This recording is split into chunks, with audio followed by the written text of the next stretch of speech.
कहते हैं अश्वत्थामा आज भी बियाबां जंगलों में भटक रहा है। रात के स्याह अंधेरे में कई लोगों ने अश्वत्थामा को देखे जाने का दावा किया है, लेकिन आज मैं आपको बताऊंगा उस रहस्यमय काले साए के बारे में जो हनुमान मंदिर के कपाट बंद होने के बाद रात के स्याह अंधेरे के बीच नदी की तरफ बढ़ता है और उस नदी में गोता लगाने के बाद वो निकल पड़ता है उस बंद हनुमान मंदिर की ओर। इस बीच कई लोगों को साए के होने का एहसास होता है, आवाजें आती हैं और फिर अचानक वो साया कहीं गायब हो जाता है। लेकिन अचरज तो तब होता है जब सुबह सुबह उस हनुमान मंदिर के कपाट खुलते हैं, क्योंकि उस समय श्री हनुमान मूर्ति पूरी तरह से भीगी हुई होती है और मूर्ति से पानी टपक रहा होता है, फर्श गीला होता है। तो आखिर वो काला साया किसका था और सूखी हुई हनुमान मूर्ति कपाट खुलने के पश्चात अपने आप पूरी तरह से गीली कैसे हो जाती है? ये जानने के लिए हमें चलना होगा ग्वारी घाट जबलपुर स्थित श्री दक्षिणामुखी सिद्ध हनुमान मंदिर हनुमानगढ़ी, जो नर्मदा नदी के किनारे एक अनसुलझे रहस्य को समेटे हुए है। यहाँ स्थित हनुमान जी की प्रतिमा के बारे में मान्यता है कि यह प्रतिमा कहीं से लाई नहीं गई है, बल्कि सदियों से मौजूद है, जबकि मंदिर बाद में बनाया गया। कहते हैं कि इस हनुमान प्रतिमा में पहले हल्के बाल यानी रोए हुआ करते थे, परंतु सिंदूर लगने के कारण रोए गायब होते रहे। लेकिन उन हल्के बालों की बनावट को प्रतिमा में आज भी देखा जा सकता है और इसी रहस्यमय मूर्ति के धाम के आसपास वो काला साया मंडराता है जब रात के समय हनुमान मंदिर के कपाट बंद हो जाते हैं और इसके पश्चात प्रारंभ होता है उस साए का चमत्कार। नर्मदा नदी में स्नान करने के पश्चात वो साया एक बाबा के वेश में धाम के आसपास मंडराता है। कई लोगों ने उस बाबा को देखे जाने का दावा किया है, परंतु दावा ये भी है कि जब तक लोग उस बाबा को समझने का प्रयास करते हैं वो कहीं ओझल हो जाता है। फिर प्रारंभ होता है असली चमत्कार, जब सुबह सुबह दक्षिणामुखी हनुमान मंदिर धाम के कपाट खोले जाते हैं। हनुमान प्रतिमा पूरी तरह गीली होती है, जैसे वो प्रतिमा स्नान करके आई हो। ये मात्र नमी नहीं होती, बल्कि पानी बूंद बूंद टपकता रहता है, जिसे हनुमान प्रतिमा पर साफ साफ देखा जा सकता है। क्या इस प्रतिमा को पानी डालकर स्नान कराया गया?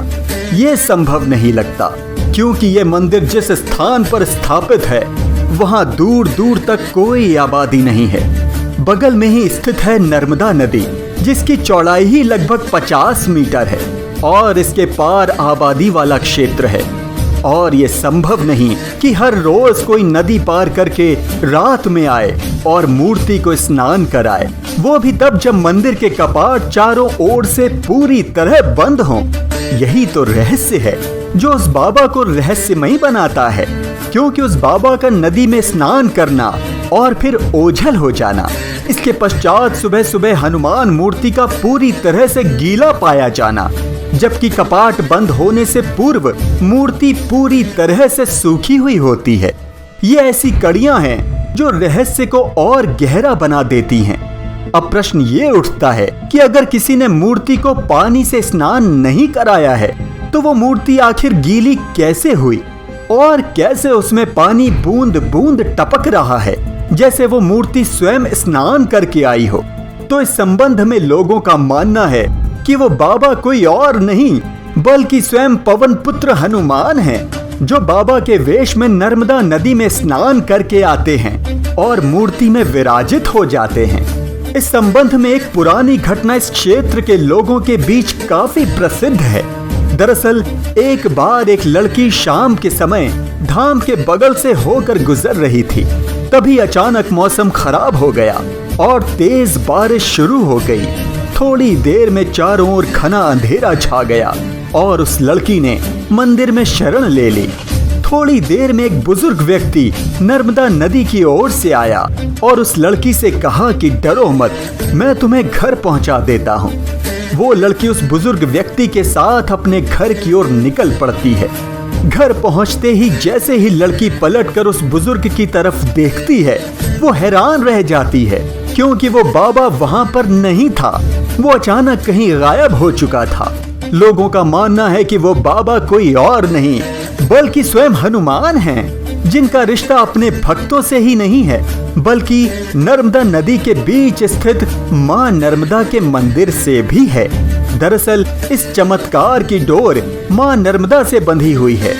मां नर्मदा को शिव पुत्री का दर्जा मिला हुआ है और हनुमान जी भी शिव के ही अंश हैं। और यही है पौराणिक बंधन, जिससे बंधकर श्री हनुमान नर्मदा नदी में जाकर डुबकी लगाते हैं और पुनः धाम में आकर प्रतिमा में विराजित हो जाते हैं। और यही कारण है कि सुबह के समय हनुमान प्रतिमा पूरी तरह गीली होती है।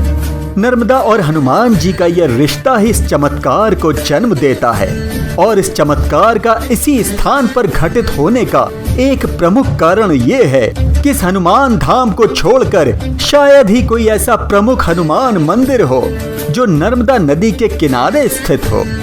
तो दोस्तों, ये था हनुमान जी का वो चमत्कार जो आज भी भक्तों को अपने होने का एहसास करा रहे हैं। आखिर अमरता का वरदान प्राप्त पवन पुत्र श्री हनुमान सदियों सदियों से श्री राम नाम की अलख जो जगा रहे हैं और आगे भी जगाते रहेंगे।